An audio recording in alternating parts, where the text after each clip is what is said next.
There is a question I want you to answer honestly right now. How many times have you known exactly what you needed to do but still did not do it?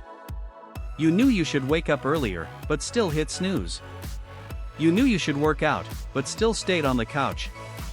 You knew you should focus on your most important work, but still scroll through social media. The gap between knowing and doing that is exactly where self-discipline lives and operates. Rule 1 gives you direction. Rule 2 gives you the momentum to start. But Rule 3 is what determines whether you actually reach your destination: self-discipline. Not talent. Not luck. Not favorable circumstances. Self-discipline is the only bridge between your plan and the results you want. Without it, everything can fall apart. With it, almost everything becomes possible. But first, let's break a very common misconception about discipline. Most people think discipline means ironclad willpower, the ability to force yourself to do things you don't want to do, by gritting your teeth and not allowing yourself any rest. That belief is not only wrong, it's counterproductive. Modern neuroscience has proven that willpower is a finite resource that depletes over the course of the day. With the number of decisions you have to make, and with the level of stress you endure. If you're trying to run your life on pure willpower, you're driving a car on reserve fuel. Only sooner or later, you will run dry. Real self-discipline is not about forcing yourself. It is about building a system: habits, environment, structure, and commitment so that the right actions happen naturally and consistently, even when your motivation is low, even when you're tired, even when circumstances are not favorable. That is the difference between discipline as a whip and discipline as a railway track. You don't need to constantly beat yourself forward. You just need to place yourself on the right track and let the system carry you. Professor Roy Baumeister at the University of Florida, who spent an entire career studying willpower and self-control, conducted a famous series of experiments known as the radish and cookies experiment. Participants were divided into two groups. One group had to eat radishes and resist the temptation of freshly baked cookies placed nearby. The other group was free to eat the cookies. Both groups were then given an extremely difficult geometry puzzle, one that was actually unsolvable, and researchers measured how long each group persisted before giving up. The result: the radish group, who had already depleted their willpower resisting the cookies, gave up significantly sooner than the cookie group. This phenomenon is called ego depletion, and it shows that willpower works like a muscle. It strengthens with training, but it fatigues when overused. This leads to a core principle of self-discipline that very few people understand. Highly disciplined people are not necessarily those with the strongest willpower. They are the people who know how to conserve willpower by automating as many decisions as possible through habits and systems. When a behavior becomes a habit, it no longer requires willpower, it simply happens, like brushing your teeth, like fastening your seatbelt. This is why world-class athletes, outstanding scientists, and successful entrepreneurs do not wake up each morning wondering whether they should train or work.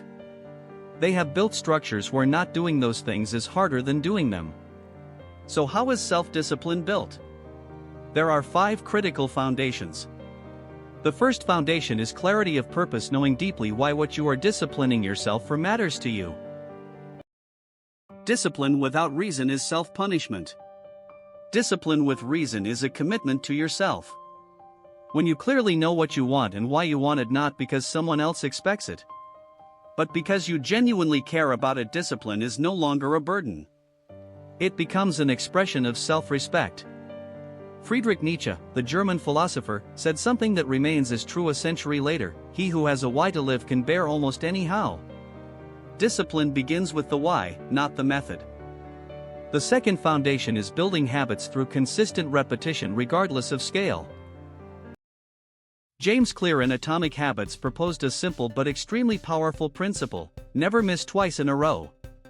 No one can be perfect 100% of the time. You will have days when you slip, weeks when plans are disrupted by things beyond your control. That is not failure. True failure is missing the second time, because that is when you begin to build a new identity: I am someone who is inconsistent. Clear also points out that the scale of a habit matters less than its consistency. Exercising 5 minutes every day for 365 days is more powerful than exercising 2 hours once a week. Because a habit is not just an action, it is the evidence you accumulate every day about who you are. The third foundation is managing energy, not just managing time. Discipline cannot survive in an exhausted body and mind.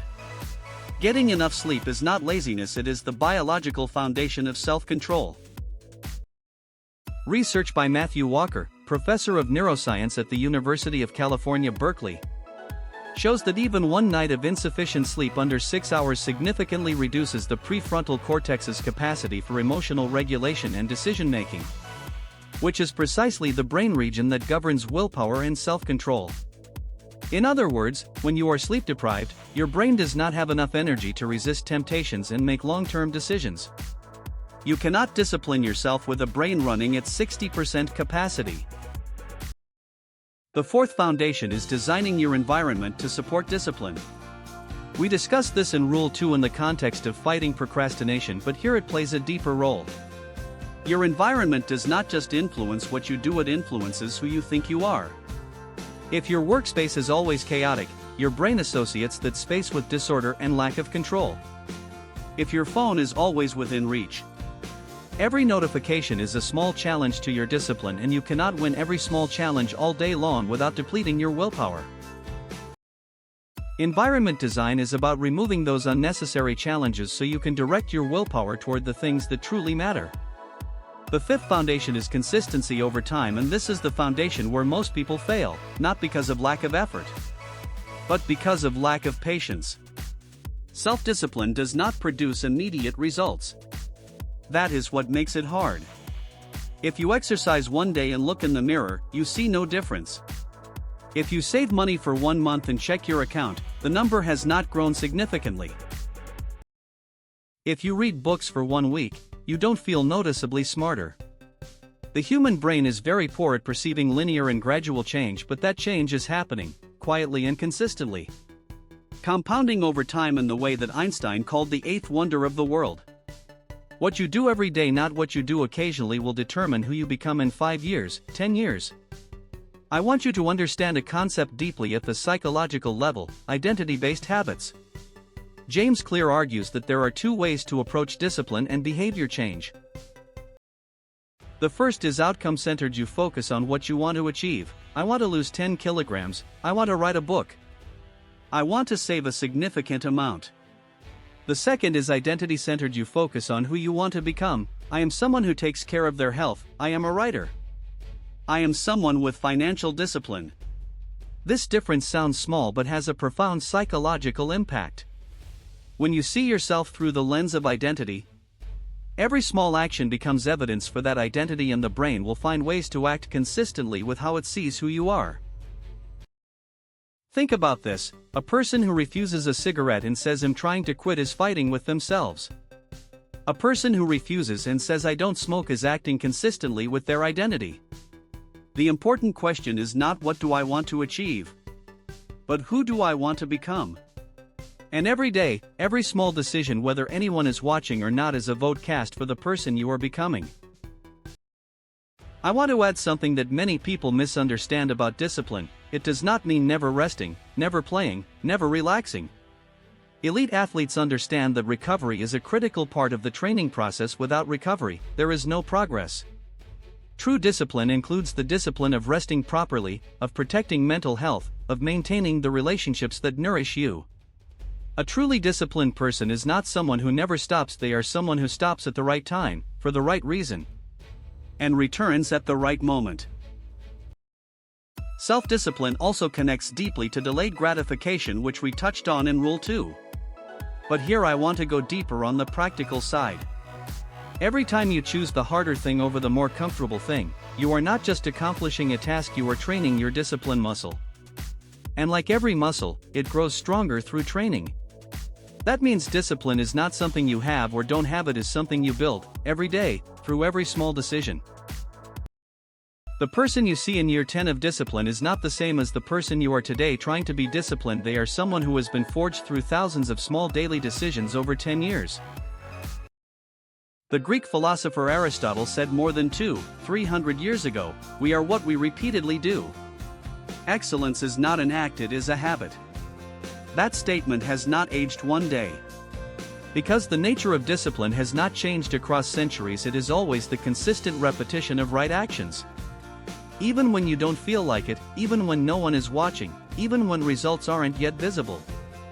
Another important dimension of self-discipline is the capacity for self-recovery after failure. Self-compassion in the discipline building process. Dr. Kristin Neff, psychologist at the University of Texas, spent years researching the relationship between self-compassion and self-discipline. Her findings are counterintuitive to many people. Those who harshly self-criticize when they fail do not have better discipline, they tend to give up faster. Meanwhile, those who can look at failure with kindness and realism, not denying it, not punishing themselves, simply acknowledging it and continuing, actually maintain better discipline over time. Self-compassion is not weakness or an excuse to let go, it is the fuel to keep going after you stumble.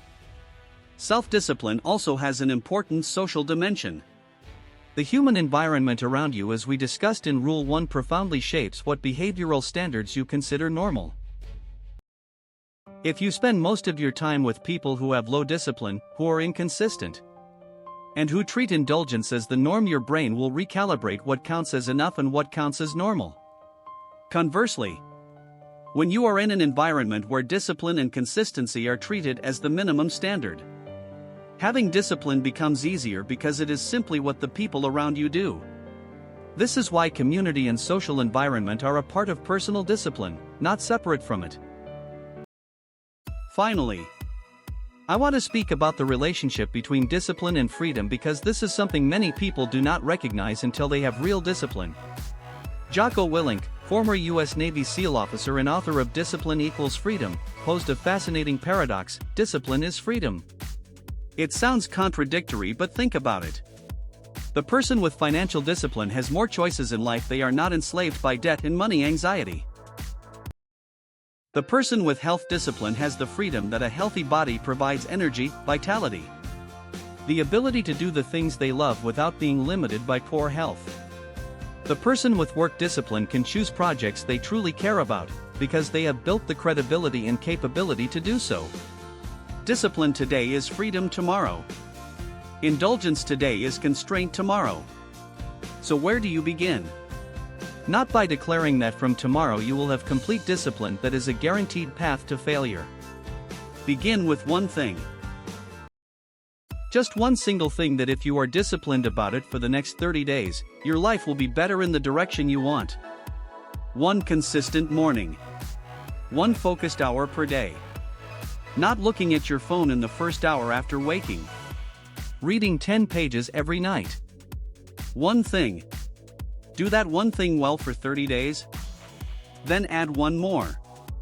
And like that, step by step, you are building the person you want to become, not through sudden large decisions, but through small consistent actions day after day. Discipline is not a denial of life.